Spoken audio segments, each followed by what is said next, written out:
Sri Narendra Modi na ahan boina lengak paiba chahi lisingani tara marigi October anida khutta sumjit paiduna lambi sit chengba plastic bottle sing khomjin bada masamak saruk yakhi thaudok adu jati gi mapa Mahatma Gandhi gi mapok kumon ga mari leitana pangthokhi bani numit aduda laibak asigi khungang amadi sohor sing da miyam na thokna raktuna lambi sit chengduna plastic bottle amadi amot akai khundokhi masina Swasta hi Seva gi ahubani Numitaduda Prime Minister na Swats Bharat Mission Hogdoktuna Laibak asi lu henba lamhang tuhang da khong hamjin betokpa Open Defecation Free ODF oiba lamdam ama ohenna ba ahan ba khongthang hogdokhi khongthang asi Ministry of Jal Shakti Department of Drinking Water and Sanitation da sinaduna haujik phawbada punna yumthong crore tarani thogi amang sang saduna khungang lakh taruk lising yankhai mari ODF oire haina lauthokre Thauram hogdokpada Prime Minister na miyam da pikhiba paujel amada mission na si lambi amadi amot akai sengdokpa khak natana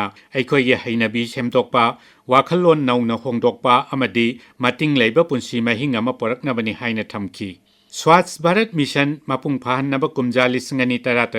haunabi matungina Swasta hi Seva gi khongjang hogdokhi Swats Usop haibadi lu henbagi kumai haiba kholawasida amot akai sengbagi thabagasi kumai amagumna September tagi October ani phawba Thakhai amachumna chathari Aikhoi punna honaminaduna laibak asina kumja lisingani ni futareta lengdaba punna chawkhatminaba laibak ama oinaba pandamgi saruk ama oiri Asumna chatharakliba khongthang asina matam sangna paisinduna laklaba yamlaba amotpa ton lak lisingani chamri marphudrani thoigi chada yankai nipan haibadi ton lak lisingama chamri kuntra taretna sijinaba yadana leiramba mafamsing sijinaba yaba mafam onthokpada mateng pangkhre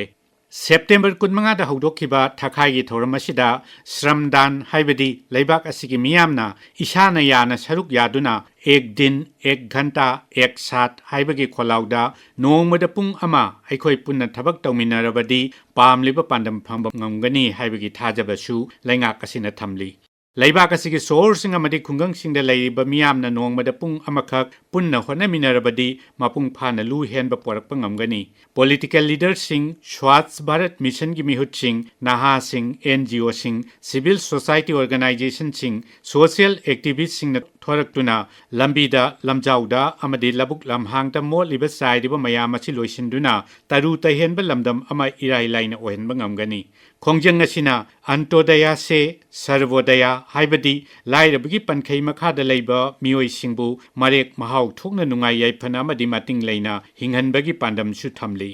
Asumna khongthang asina maikei kaya thokna kanaba piri World Health Organization WHO na piba report amada lisingani taramari da laibak asida diarrhea na siba mi gi masingdagi lisingani kunmapanda siba masingna lak ahumlom hanthaki lu henba madi lamhangda khong hamba tokhibana imung amada sahi gi oina ana layengda changba senphamdagi lupa lising yankhai gi changda kanba ngamle Lamhang da khong hamba lep khibadagi leinungi singda mosin bagi chang hantare amadi nupi angang sing amam athengda lamhang da khong hamba thok trabana hen safare Swasta hi Seva thoram mapung phanaba lengaki tongan ba loisang singna angamba thodang su lauri Ministry of Commerce and Industries na lengaki loisang sing mahai loisang sing amadi miyam tinba mafam singda lu hen bagi thoram sing pangthokli Ministry of Agriculture and Farmers Welfare na analayang kem sing layak pa changdam na bayaw na laibak sin bathungna institution singda saphai mitras ki khongthang paikhatli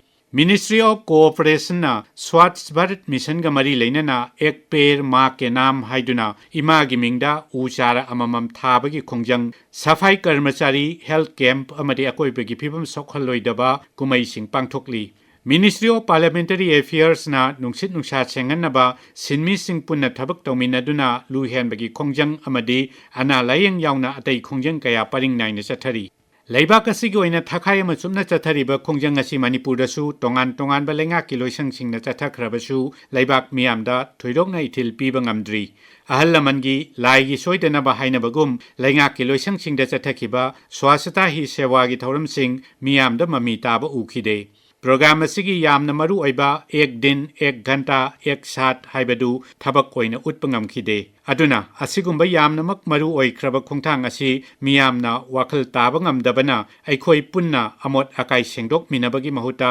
ꯂꯝꯕꯤ ꯂꯝꯖꯥꯎꯗ ꯂꯧꯕꯨꯛ ꯂꯝꯍꯥꯡꯗ ꯑꯃꯗꯤ two ꯈꯣꯡꯗ ꯅꯠꯇ꯭ꯔꯒ ꯏꯆꯦꯜ ꯀꯌꯥꯗ plastic ꯌꯥꯎꯅ ꯑꯃꯣꯠ ꯑꯀꯥꯏ ꯍꯨꯟꯗꯣꯛꯄꯒꯤ ꯆꯥꯡ ꯍꯦꯟꯒꯠꯂꯛꯄ ꯍꯟꯗꯛꯀꯤ ꯏꯆꯥꯎ ꯑꯗꯨꯗ ꯎꯕ ꯐꯪꯈꯤ ꯊꯧꯔꯝ ꯑꯁꯤ ꯂꯦꯞꯇꯅ ꯄꯥꯡꯊꯣꯛꯂꯕꯁꯨ ꯑꯩꯈꯣꯏꯒꯤ ꯍꯩꯅꯕꯤ ꯊꯥꯗꯣꯛꯄ ꯑꯃꯗꯤ ꯋꯥꯈꯜꯂꯣꯟ ꯍꯣꯡꯗꯣꯛꯄ ꯉꯝꯍꯟꯗ꯭ꯔꯤ ꯍꯦꯟꯅ ꯃꯔꯨ ꯑꯣꯏꯔꯤꯕꯗꯤ ꯊꯧꯔꯝ ꯑꯁꯤ ꯍꯧꯗꯣꯛꯄꯗ ꯄ꯭ꯔꯥꯏꯝ ꯃꯤꯅꯤꯁꯇꯔꯅ ꯐꯣꯡꯗꯣꯛꯂꯝꯕ ꯑꯩꯈꯣꯏꯒꯤ ꯍꯩꯅꯕꯤ ꯑꯃꯁꯨꯡ ꯋꯥꯈꯜꯂꯣꯟ ꯍꯣꯡꯕꯗꯨꯅꯤ ꯍꯩꯅꯕꯤ ꯑꯃꯁꯨꯡ ꯋꯥꯈꯜꯂꯣꯟ ꯍꯣꯡꯂꯕꯗꯤ ꯂꯝꯕꯤ ꯂꯝꯖꯥꯎ ꯂꯧꯕꯨꯛ ꯂꯝꯍꯥꯡꯒꯤ ꯑꯃꯣꯠ ꯑꯀꯥꯏ ꯑꯃꯠꯇ ꯎꯕ ꯐꯪꯂꯔꯣꯏ ꯑꯗꯨꯅ ꯂꯝꯍꯥꯡꯗ ꯂꯝꯕꯤ ꯂꯝꯖꯥꯎꯗ ꯅꯠꯇ꯭ꯔꯒ ꯇꯨꯔꯦꯜꯗ ꯑꯃꯣꯠ ꯑꯀꯥꯏ ꯍꯨꯟꯗꯣꯛꯄꯒꯤ ꯍꯩꯅꯕꯤ ꯊꯥꯗꯣꯛꯂꯁꯤ ꯑꯆꯨꯝꯕ ꯃꯥꯏꯀꯩꯗ ꯑꯩꯈꯣꯏꯒꯤ ꯋꯥꯈꯜꯂꯣꯟ ꯍꯣꯡꯗꯣꯛꯂꯁꯤ